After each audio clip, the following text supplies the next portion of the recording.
Racikan Berita. Bismillahirrahmanirrahim. Assalamualaikum warahmatullahi wabarakatuh. Ya, pasti saya ingin sekali mengucapkan terima kasih dan tanda penghargaan saya kepada para panitia, ketua panitia, dan seluruh jajarannya yang saya tahu sekali usaha luar biasa untuk bisa menghadirkan acara ini bagi kita semuanya ya.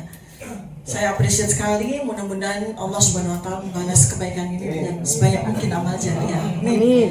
Demikian juga dengan seluruh panelis, moderator dan Bapak dan Ibu sekalian, sahabat-sahabat kami yang bersedia meluangkan waktu untuk hadir mendengarkan apa yang ingin kami sampaikan. Jadi pertama kali adalah saya ingin menjawab, Bu ya, pertanyaan mengapa sih Pak Dr. Suryo, Dr. Rismon Syanipan dan saya membuat buku ini ya. Karena apa? Kami akademisi, kami peneliti, kami punya tugas yang itu adalah amanah dari Allah Subhanahu wa taala untuk menjawab permasalahan. Itu tugas utama peneliti. Ada permasalahan, tugas peneliti untuk menjawab. Kemudian yang kedua, ada pertanyaan yang menimbulkan kegelisahan, menimbulkan kegaduhan, menimbulkan pertanyaan, dan lebih dari itu, pertanyaan tentang ijazah Jokowi ini menimbulkan luka batin yang luar biasa bagi seluruh rakyat Indonesia. Bayangkan, kurang lebih 11 tahun sampai dengan hari ini, rakyat Indonesia terpecah belah antara yang percaya bahwa ijazah Jokowi asli dan yang percaya bahwa ijazah Jokowi palsu. Mau diselesaikan sampai kapan pertanyaan ini? Dan dampaknya apa kalau pertanyaan ini tidak segera dijawab? Suatu ketika nanti, ketika ada pilpres untuk memilih presiden yang ke-20, kita akan menemukan lagi calon presiden dengan ijazah palsu. Atau calon presiden yang ke-80 nanti akan lagi. Jadi kita harus menghentikan. Pertanyaan ini kita jawab. Jawaban apa yang terbaik? Ilmiah. Tidak ada jawaban yang terbaik untuk menyelesaikan silang sengkarut dan pertanyaan besar kecuali dengan metode ilmiah. Dan qadarullah Bapak dan Ibu, kami ini melakukan penelitian. Itu awalnya tidak ada yang mengkomandoi. Tidak ada yang menjadi pelopor, tidak. Saya secara pribadi sudah melakukan penelitian itu sejak tahun 2022. Mas Roy pasti punya tanggal tertentu ya, di mana. Saya sih tahu Mas Roy itu udah meneliti sejak tahun 2017, benar ya Mas? Jauh sebelum saya. Saya terusik itu karena apa? Karena ada 2 orang jadi korban. Tadi kita sudah saksikan korban pertama Gus Nur, yang kedua adalah Pak Bambang Tri. Bayangkan, di penjara bertahun-tahun, total 5,5 tahun Pak Bambang Tri itu, keluarganya hancur, dia kehilangan masa produktivitas 5,5 tahun. Bayangkan, coba bayangkan Bapak dan Ibu, kita tidak diberi hak kita untuk melakukan produktivitas kita sebagai manusia, sebagai kepala keluarga, sebagai umat, sebagai bagian dari masyarakat sosial selama 5,5 tahun. Itu kerugiannya bisa puluhan tahun untuk generasi selanjutnya, untuk anak-anak beliau, kan begitu ya. Tega sekali begitu. Sementara objek yang dijadikan sebagai bahan untuk memenjarakan beliau berdua itu sampai hari ini nggak muncul. Sampai dengan hari ini tuh nggak ada barangnya. Coba bayangkan betapa kejamnya. Dan sekarang dengan kemudian kami membongkar tentang ijazah itu melalui sebuah metodologi ilmiah yang kami kuasai, ya, saya pun juga baru tahu ya bahwa Bang Rismon itu juga melakukan penelitian secara terpisah. Kami melakukan penelitian di tempat kami sendiri-sendiri. Mas Roy di Jogja waktu itu sebelum beliau pindah ke Jakarta, saya di Jakarta, Bang Rismon di Bali G. Kami nggak pernah komunikasi. Saya dengan Mas Roy memang kenal sehingga ya kita lihat ya perkembangannya dari hari ke hari di sosial media gitu kan. Tapi Mas Rismon kami nggak ngerti. Kita dipertemukan tanggal 15 April 2025. Dan sejak itu kemudian kami bersepakat, ayo kita segera kebut hasil penelitian kita masing-masing dan kemudian kita bukukan. Ya. Jadi buku ini kami tulis tepat 1 bulan. Tetapi penelitian sudah kami lakukan sejak bertahun-tahun yang lalu. Dan tugasnya dengan buku ini terbit, tugas kami sebagai peneliti, sebagai akademisi, sebagai ilmuwan selesai. Kami lega sekali karena secara ilmiah kami berhasil membuktikan bahwa ijazah Joko Widodo memang palsu. Yang mana yang palsu? Ya yang disampaikan oleh kader PSI itu, dan itu juga diakui oleh Pak Joko Widodo, ada rekaman videonya ya, bahwa Pak Joko Widodo juga mengaku ijazah versinya Dian Sandi yang diupload tanggal 1 April 2025 adalah ijazahnya, ijazah beliau. Artinya itulah satu-satunya ijazah yang beredar, dan ternyata itulah bukti yang justru menunjukkan bahwa ijazah itu palsu. Terkonfirmasi beberapa hari yang lalu dengan jawaban surat yang kami sampaikan kepada KPU Pusat, bahwa ternyata fotokopi dari ijazah yang didaftarkan oleh Joko Widodo di tahun 2019 untuk meraih presiden yang kedua itu sama dengan ijazah yang diaku asli, tadi sudah disampaikan oleh Pak Roy. Ya, jadi itu semua cocok dengan hasil penelitian kami. Jadi Bapak dan Ibu, buku ini, Jokowi's White Paper ini adalah sebuah kunci kotak Pandora. Ternyata terbukti bahwa setelah buku ini terbit, semua orang dari mana-mana itu mengeluarkan bukti-bukti satu demi satu. Bahkan ada 3 institusi yang sengaja maupun tidak, saya pikir mereka tuh sengaja, 3 institusi yang sangat penting membuka misteri dari ijazah ini. Gak main-main Bapak dan Ibu, 3 institusi nomor 1 itu Bareskrim sendiri. Di tanggal 22 Mei 2025 ketika melakukan konferensi pers tentang ijazah, baru di situ kita tahu bahwa Joko Widodo itu menempuh studi di Kehutanan UGM itu bukan dari sarjana, tapi dari sarjana muda. Kita tahu, baru tahu. Padahal ketika kami ke UGM tanggal 15 April 2025, kami ketemu dengan sivitas akademikanya, ketemu dengan petinggi kampus di situ, nggak ada satu kata pun terucap bahwa Joko Widodo itu adalah mahasiswa sarjana muda. Artinya apa? Artinya yang kata koran, ya, Kedaulatan Rakyat yang banyak diposting tanggal 18 Juli 1980, di mana itu adalah pengumuman calon mahasiswa yang diterima di program Perintis 1, PP1 ya waktu itu ya, belum UPN-PTN, belum Sipan Maru begitu ya. Di mana di situ ada nama Joko Widodo, berarti koran itu palsu. Karena kalau dia diterima di program sarjana muda, pengumumannya tidak di koran. Pengumumannya itu di kampus. Jadi peserta prodi program studi sarjana muda di UGM ketika itu masih ada, dia harus disurati sama UGM bahwa Anda diterima di program studi sarjana muda, kemudian dia harus ke kampus. Itu ya, itu yang membongkar malah Bareskrim. Yang membongkar malah Bareskrim loh.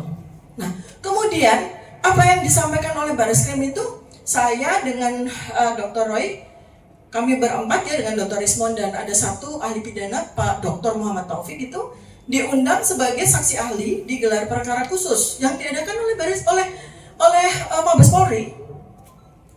Apa yang terjadi di situ? Semua petinggi, Bapak dan Ibu, polisi yang hadir terdiam semuanya. Kenapa kok mereka terdiam? Padahal gelar perkara khusus nggak mungkin orang diam. Orang diundang untuk saling tanya jawab, saling berdebat, saling mengeluarkan bukti-bukti. Ini tuh semua diam.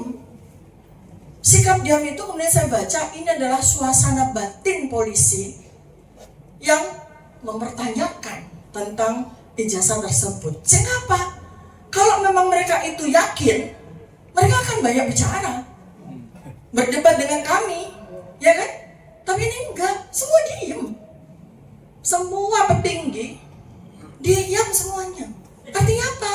Kalau orang diam itu artinya ragu-ragu apa yakin? Mereka sendiri meragukan. Nah iya, atau mereka mengakui, oh iya ya, apa yang disampaikan oleh Pak Roy, oleh Pak Risman, oleh Dr. Tika memang benar. Tapi mereka tidak berani untuk mengakui. Iya, satu badan skrim. Kedua adalah UGM sendiri. UGM yang dari sejak awal, kurang lebih kita UGM itu karena saya tidak mengikuti persidangan dari Gus Nur maupun Pak Bambang Tri, saya nggak bisa bicara di sini.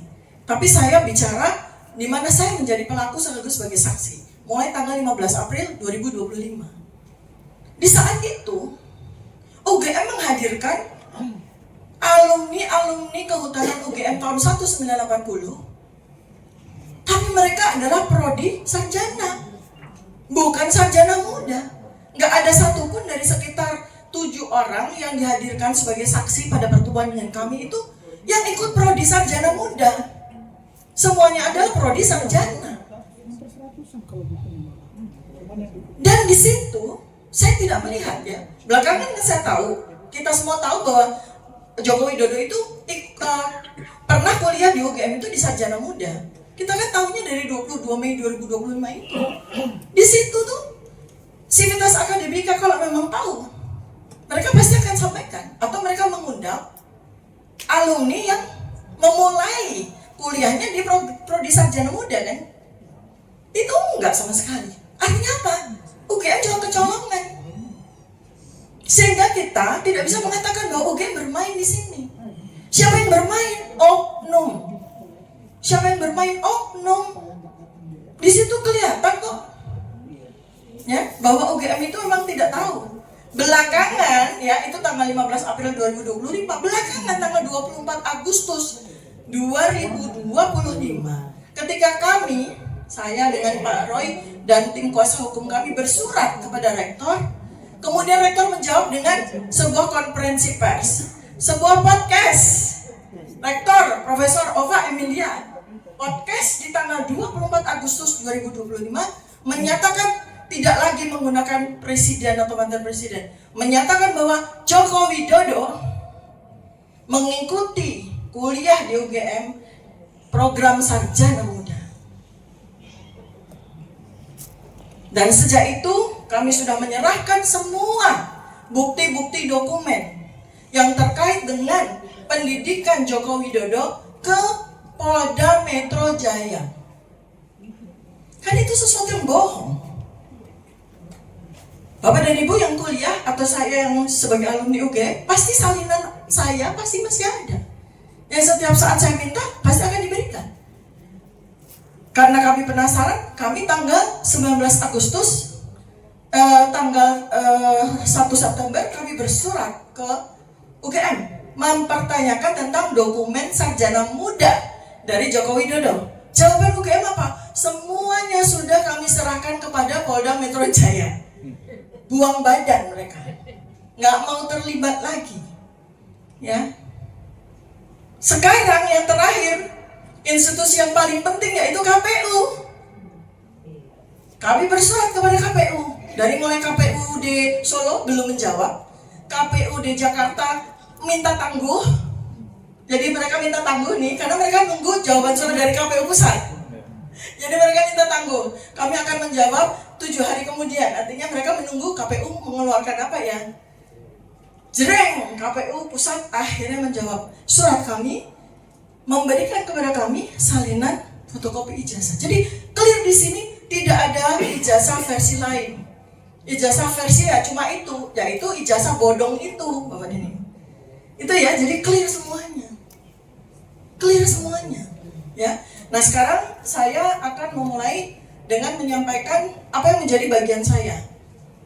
Saya bukan ahli digital forensik, saya bukan ahli telematika, karena keduanya itu adalah keahlian dari Pak Roy Suryo dan Pak Usman Syarifah. Saya bicara tentang ilmu saya, neuropolitika. Ini ilmu baru, bukan baru lagi, bukan saya penciptanya.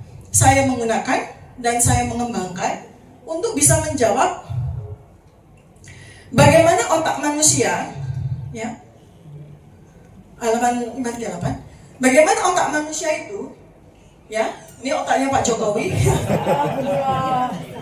dibedah dengan ilmu neuropolitika ya. Jadi Prof nggak susah-susah buka kepalanya Pak Jokowi. Kita menggunakan teknologi ya, melakukan pembedahan. Pembedahannya artinya bukan dibedah seperti Prof tugasnya ya, tapi melakukan pembacaan terhadap otak Jokowi. Dengan cara apa? Dengan cara kita mengcapture perilakunya yang saya dapatkan dari ratusan foto-foto. Kita capture perilakunya, kemudian ekspresi wajah, kemudian narasinya, ketika pidato, ketika bicara gitu ya. Nah itu semua kemudian kita lakukan analisis secara meta-analisis, metasintesis dari semua itu. Dengan teknologi Bapak dan Ibu, maka wajah seseorang adalah dokumen yang otentik. Wajah itu ternyata tidak bisa bohong. Wajah ya, lanjut deh. 544, coba kita lihat wajahnya Pak Jokowi. Oke. Lanjut. Yang ada wajahnya Pak Jokowi. Bawa terus. Nih. Nah, ini adalah capturing dari video ketika tanggal 25 Juli 2025 Pak Jokowi menerima sejumlah wartawan. Ya, ini saya capture. Ya. Nah, di situ kemudian saya lakukan analisis bagaimana perilakunya pada saat menyampaikan jawaban atas pertanyaan wartawan terkait dengan dosen pembimbing skripsi dan dosen pembimbing akademik. Bagaimana narasinya? Ya, dan itu terlihat dengan jelas bahwa dia tidak menyatakan apa adanya, alias bohong. Ya. Jadi pada video ini nanti di buku sudah saya buat linknya ya, sudah saya tulis linknya sehingga Bapak dan Ibu bisa klik. Artinya data saya otentik.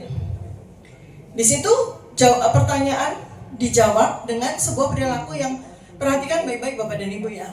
Orang itu kalau bohong tidak mampu menatap mata dari yang bertanya. Ya, itu udah pasti. Dan saya hitung secara statistiknya. Artinya bukan sekedar sebagai sebuah kesan atau opini, tapi analisis statistik membuktikan bahwa memang betul. Setiap kali bohong, Pak Jokowi itu nggak pernah menatap mata dari orang yang bertanya kepadanya. Kemudian yang kedua adalah repetisi. Jadi repetisi itu pengulangan.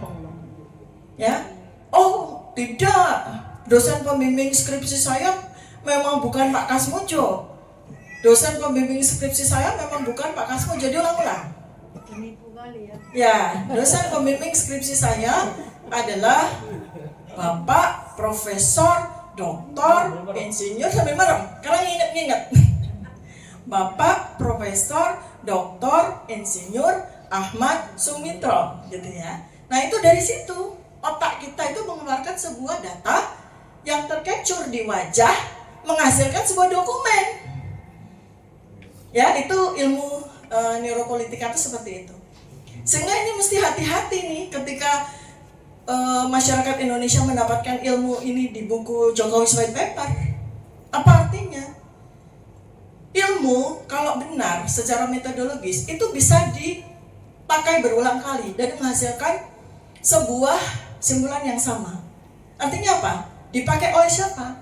Oleh calon gubernur nanti. Coba Bapak Ibu pakai ilmu yang saya tulis untuk melihat apakah calon gubernur ini bohong atau jujur. Calon presiden ini bohong atau jujur. Itu sudah saya tulis metodologinya. Tidak hanya dipakai untuk Jokowi saja, tidak. Jadi ini hati-hati nih. Makanya pejabat juga ketakutan. Contoh, baru-baru saja saya, Mas Roy ya, kami kan mau bersurat kepada semua fraksi di DPR, semua komisi di DPR. Salah satu yang berani untuk menerima kami adalah fraksi PKS. Kami diterima pukul 10 sampai pukul 11.30. Wah, lega dong, lama ya. Tapi yang paling terjadi ketika kami hadir, sudah datang, itu anggota-anggota fraksi itu bolak-balik, bingung. Sampai akhirnya jam 10 itu kami baru diterima di jam 11. Hanya setengah jam. Ya, berani tapi hanya setengah jam. Artinya apa?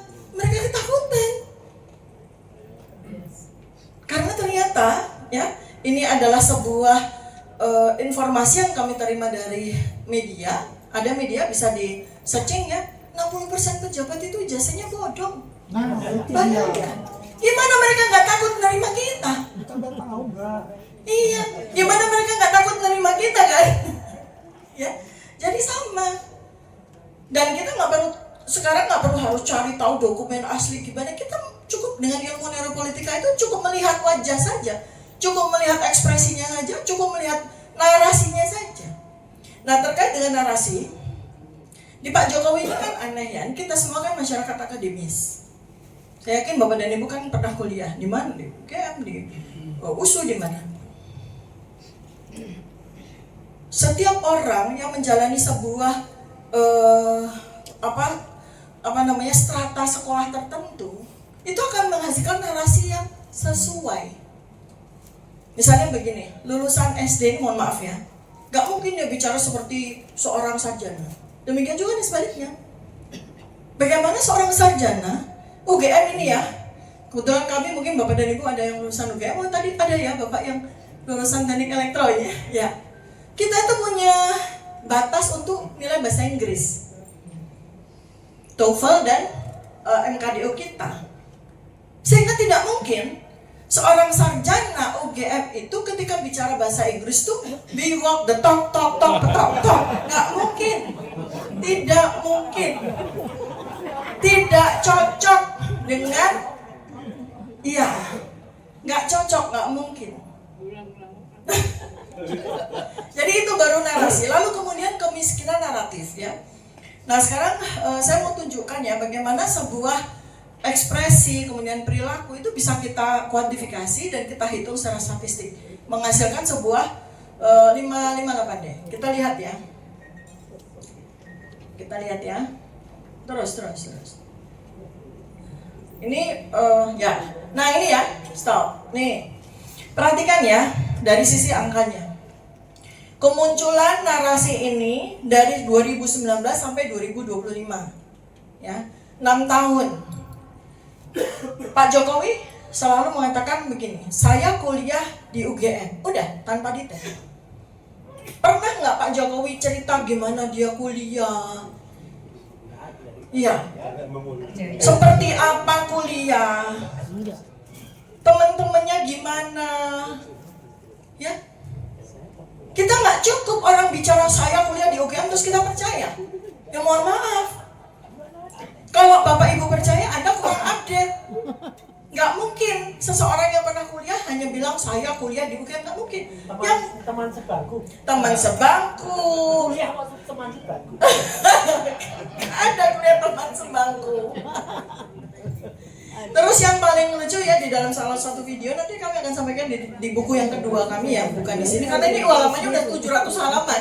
Kalau kami sampaikan semua hasil penelitian bisa 1000 halaman lebih. Makanya nih, jadi ada satu observasi saya, bagaimana klaim umum dari Pak Jokowi dari satu aja udah salah. Jadi ada sebuah video di mana beliau datang ke gedung Pusat UGM, gedung Pusat gedung rektorat ya. Terus di situ di capture mengatakan bahwa disinilah saya wisuda. Padahal kalau wisuda tahun 1985 bukan di gedung itu, di gedung Muda itu aja udah salah. Kemudian lanjut lagi, saya ketika kuliah sambil menunggu jam kuliah, saya nongkrongnya di sini. Memang betul, gedung Pusat itu kan gedungnya tuh tua, kuno gitu, sejuk sehingga memang kita tuh sering belajar di situ. Kalau ujian tuh ramai sekali, mahasiswa belajar di situ. Tapi kalau dia mengatakan bahwa di sela kuliah dia nongkrong di situ, itu sangat mustahil. Ya pasti telat. Orang Fakultas Kehutanan di sana gedung Ya, nah seperti itulah narasi-narasi yang keliru ya. Ya, nah jadi saya kuliah di UGM tanpa sebuah detail yang menunjukkan bahwa ini orang pernah kuliah atau tidak itu 18 kali, 52%. Artinya apa? Itu sudah valid bahwa bisa dipastikan dia tidak pernah kuliah di UGM.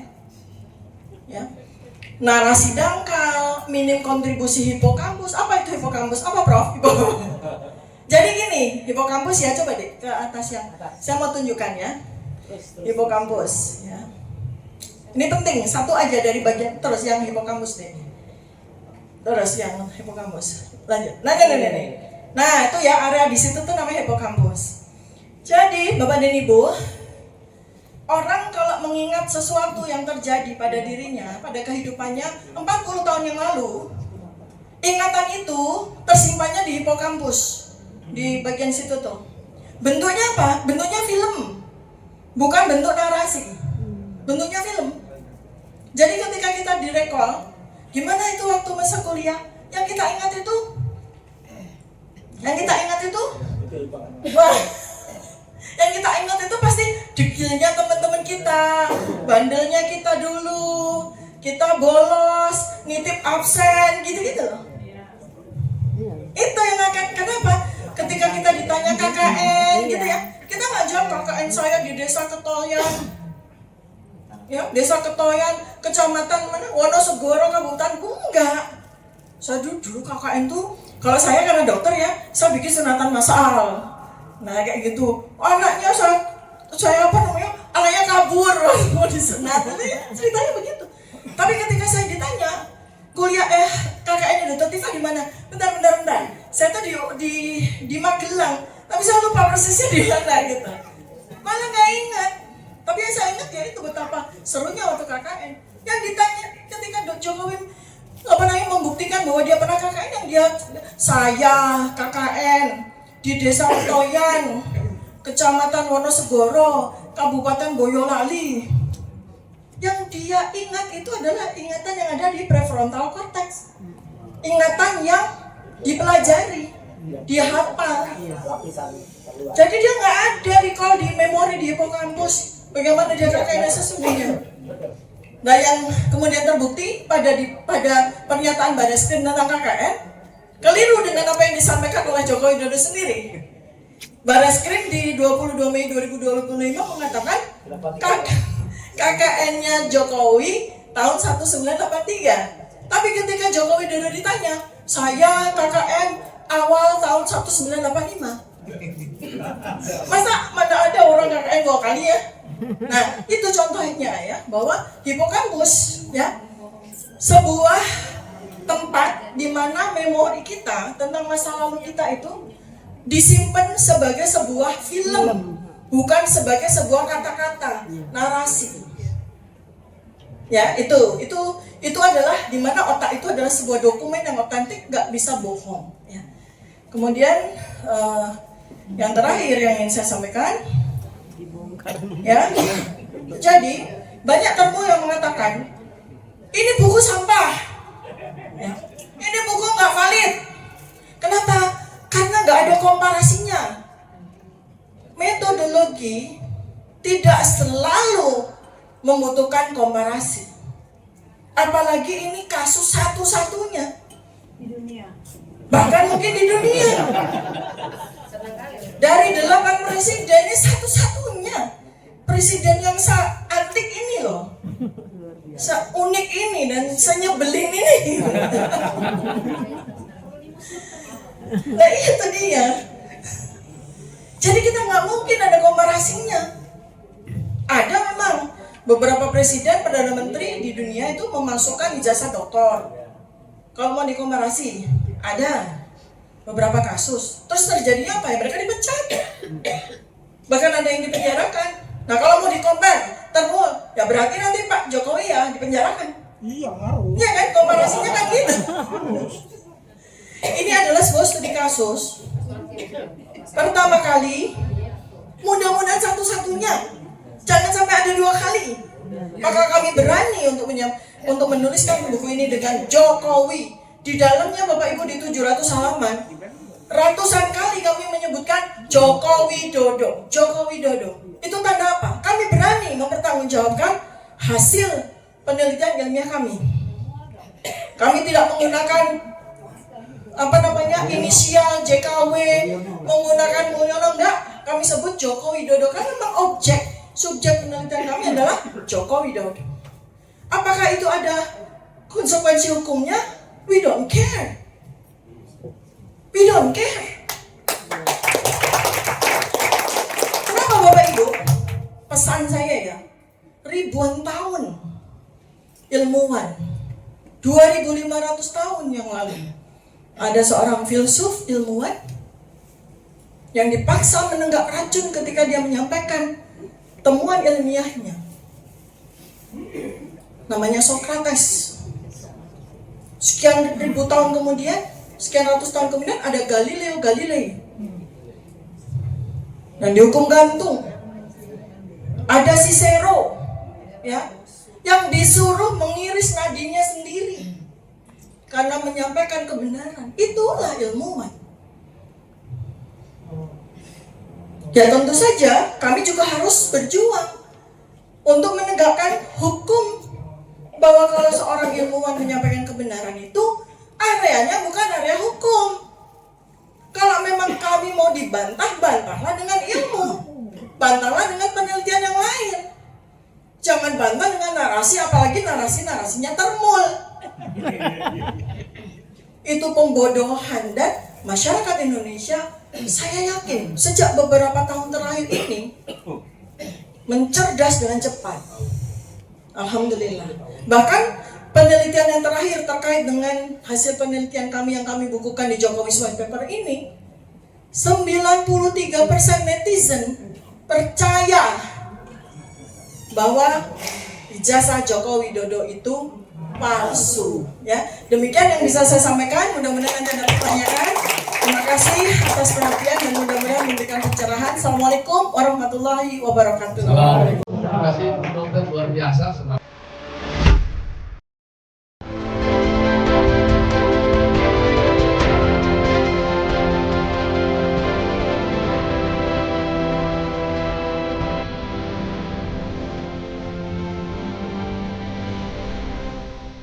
Racikan Berita